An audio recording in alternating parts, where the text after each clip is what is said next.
Alors, la même question toujours. Je vous pose toujours la même question. Qu'est-ce que tu as dans ton sac? Hmm? Qu'est-ce que tu as dans ton sac? Qu'est-ce que tu as dans ton sac? J'y mélange un peu les mots parfois. Voilà. J'ai un livre. Hein? J'ai un livre. We said un cahier. Now we're going to say un livre. J'ai un livre. Un livre de français. Hmm?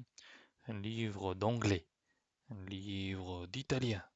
J'ai un livre d'italien. Hmm?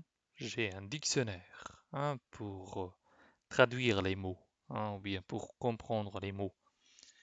Because you cannot learn a language without dictionary. It's good to have a dictionary, a good one. Il faut avoir un bon dictionnaire de langue pour apprendre le français. Ok? J'ai un porte-monnaie. J'ai un porte-monnaie. What is porte-monnaie? Where we put money. Hein? So we put money here. J'ai un porte-monnaie. Hmm? J'ai un taille-crayon. Taille-crayon. I do not know how do we say in English, but in French, taille-crayon. As you are learning here French, you have to know how do we say in French.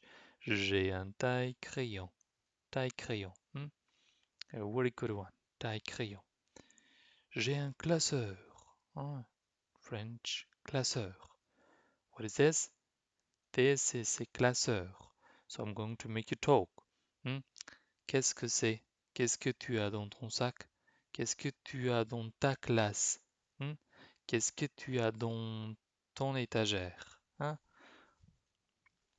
J'ai un bâton de colle. Bâton de colle. Bâton de colle. So you can write it in your notebook. Okay, don't forget. Cahier. J'ai un bâton de colle. Let's revise. J'ai un classeur. J'ai un taille-crayon. J'ai un porte-monnaie. Un porte-monnaie. J'ai un dictionnaire. Ok? J'ai un cahier. J'ai un livre. J'ai un crayon. J'ai un stylo. Voilà. J'ai un sac. Et encore la même question. Qu'est-ce que tu as dans ton sac?